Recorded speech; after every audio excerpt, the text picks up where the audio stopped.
Let's say you own a fish farm and you are interested in figuring out how many fish can survive in your farm given the flow rate of pumps and what kind of maximum velocity you can achieve.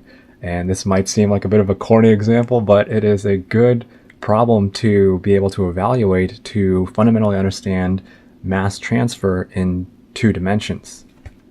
And so if I were to sketch out what we are dealing with here, if we analyze a fish pond,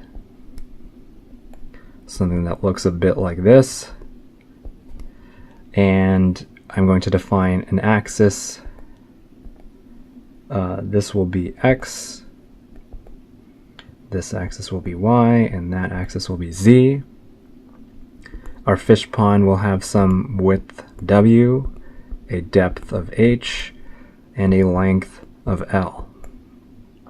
And in this fish pond, we have pumps that are circulating the water around and around inside. And the reason it is doing that is because it helps maintain and bring more oxygen from the outside into the fish pond so that your fish inside can survive and be happy until they're eaten. And so what happens here is we have some velocity on the surface of our pool or pond called V max, and we can draw little waves to drive home the point that this is water, and the water is flowing around like so in this kind of clockwise motion. And our goal here is to be able to figure out how many fish can happily survive in our fish pond. And to do that, we will start out with looking at trying to figure out and recognize what kind of situation we are working with here. And to do that, what we look at are timescales, the timescales that we have involved. And commonly fish ponds are very large, but what we'll do to examine our first timescale is look at something called the characteristic diffusion timescale, tau diff, and that will be equal to the length of our pond divided by V max. And what does this term intuitively tell us? It tells us the average length or amount of time, average time in a water molecule contacts air on the surface. And what we get from determining our characteristic diffusion timescale, we know that tau diffusion is also equal to lambda squared, a dimensionless length scale, divided by the diffusion constant of our pool. And this term, so what we get from this equation, if we later evaluate lambda, so solving this equation, because we can evaluate our characteristic diffusion timescale if we're given the length of the pond and we know the surface velocity, evaluating for lambda tells us lambda is equal to tau diffusion times the diffusion constant square root. And if we find that our characteristic, so lambda here tells us the characteristic diffusion length,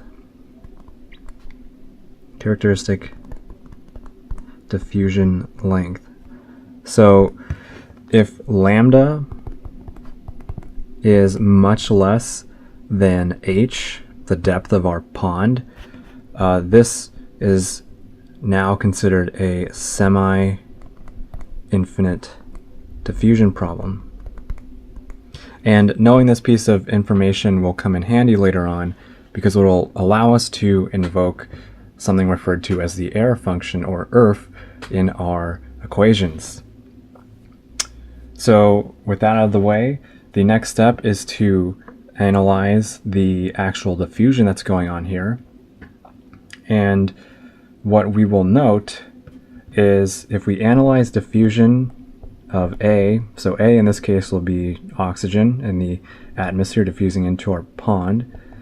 The flux of A in the x direction will be equal to minus the diffusion of A into B, B would be water, times the concentration profile of A in the x direction, plus Ca times the molar average velocity in the x direction. And what we find is, because we have a very fast velocity in our x direction, our diffusive term here will cancel out. So the only flux that we have to take into account, or the only contributor to our flux in the x direction that we need to care about, comes from our convective term, which is because we have a velocity, we have a bulk motion of fluid in the x direction. Doing the same thing, analyzing flux of our oxygen in the y direction, we have the same equation, except we have dCA dy now, and Ca times the bulk velocity of your species A in the y direction, except now we note that in the y direction we don't have that much of a velocity in our pond, so this term cancels out, leaving us with only diffusion in y. So just to clarify, in this problem we have convection occurring in our x direction and only diffusion occurring in y direction. And now what we do is a total mole balance on our system.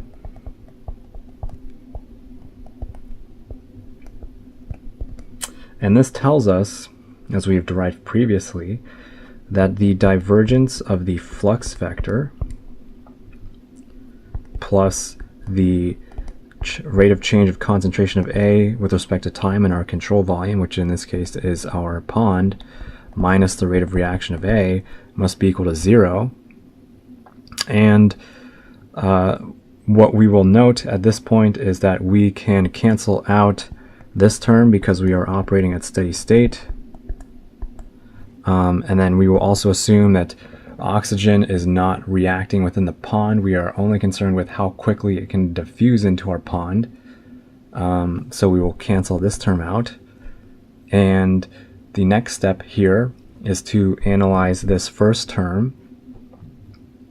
And recalling the definition of divergence of a vector, what we find is that divergence of the vector NA is equal to d dx of NAX plus d dy NAY plus d dz NAZ. And this term is equivalent to a scalar quantity. And we will assume that there is no flux occurring in the z direction, so this will cancel out. And now we are just left with evaluating the divergence of NA in its respective dimensions. So plugging in what we have found above for NAX and NAY, what we have is this is now equal to d dx of Ca times Vx, or rather Vmax,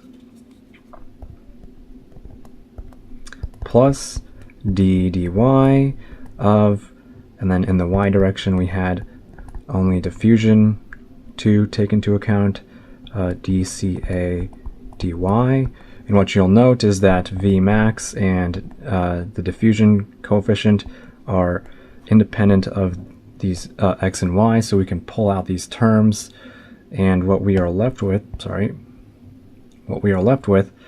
is Vmax times dCA dx minus dAB times d2Ca, the second partial derivative of Ca in the y direction, and this must be equal to 0 in accordance with our total mole balance equation above. So this is a key point to get to, and from here on out the math does get a little bit tricky because we have a second order partial differential equation in y and a first order partial differential equation in x. And so being able to get to this point intuitively on a test would probably get you a good amount of points, but to fully evaluate this problem and continue, we will now take into account our error function as well as look at the boundary conditions. So also understanding the boundary conditions is something I highly recommend being able to fully understand. And so because we have a second partial order differential equation in terms of y, we will need two boundary conditions in y. And because our differential equation is first order in x, we will need one boundary condition for x. And so looking at this, what we will say is that CA, the first boundary condition, CA for all x evaluated at y equals 0 must be equal to CAS, the surface concentration, which we'll assume is a constant value. So y equals 0 is the surface of our pond. The second boundary condition we will take into account is CA evaluated at y is equal to infinity is equal to some bulk concentration, which is also considered a constant value. And so this is where realizing that we are working with a semi-infinite system becomes important, because we are able to say it's semi-infinite. What that means is if we look at a concentration profile, so if this is our surface of our pond as well as the concentration of Ca, what we see is that Ca very quickly reaches some other value in our pond, and we have a it's called a semi-infinite problem. And so as y decreases, so this axis here would be, sorry if this is a little confusing, but this axis here would be equivalent to like Ca, and so Ca very quickly approaches some constant value. And so in this case, we could say this value is Ca bulk, and this value here would be CAS. And so we're essentially saying that at y equals 0, it's at CAS, and then as soon as y is great enough, because our characteristic diffusion length is so small relative to the depth of our pool H, it essentially reaches some constant value Ca bulk very quickly, and that's how we have this other boundary condition for y. And then the third boundary condition we will need is in terms of x, and so what we will say is that Ca evaluated at x equals 0 for all y is also equal to Ca bulk. And so what that means, if we look back at our picture, is that at this plane here, where the water has just come up after being recirculated by our pumps, it is now at some concentration Ca bulk. And at this point, the next step in solving this differential equation, which has two variables, we are going to define another variable called theta, and we're going to let theta be equal to Ca minus Ca bulk. And doing that, the next step here is to now define what the new boundary conditions are in terms of theta. And so recognizing that theta is a function, theta is also a function of x and y, as was Ca. What we're going to do, rewriting our boundary conditions, we'll say theta evaluated at x, y equals 0. So boundary condition 1 will be equal to, and then plugging in CAS for Ca minus Ca bulk, and theta for x, y is equal to infinity, had to be equal to Ca bulk, which means it is now equal to 0 because we have Ca bulk minus Ca bulk. And then our final boundary condition, which was theta at x equals 0, and then y, for all y, that term is also equal to 0. And the next step here will be substituting in the definition of theta, because we are now going to be replacing theta into the equation, which I shall call star here. So plugging theta into star, we will recognize that dCA is equal to d theta, and so we can pretty easily make this substitution and simply say that now our new mole balance or flux equation tells us that V max times d theta dx minus dAB times d2 theta dy squared must be equal to 0. And at this point, the next thing we will do is integrate this equation utilizing the 3 boundary conditions that we have just defined for theta. And doing that tells us that what we end up with is CA minus CA bulk is equal to CAS times 1 minus the air function of y divided by 4 times the diffusion coefficient times x divided by V max, this quantity is to the 1/2 power.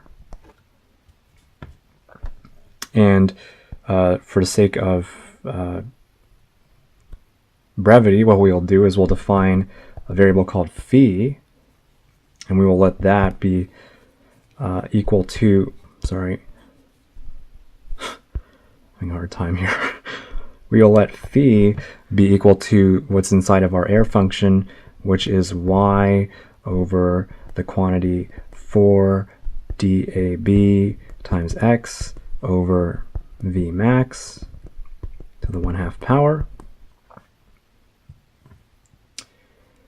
And our ultimate goal here, I'll use something else important, or goal, is to find dCA dy. And the reason we want to find dCA is because once we find that, we can easily find our flux, because we know that our flux coming into our pond will be equivalent to dAB times dCA dy, or minus dAB times dCA dy. And so if we now evaluate dCA dy, we have CA here, and so we will differentiate this equation that we have just found with respect to y. So we'll have d dy of CA, which if we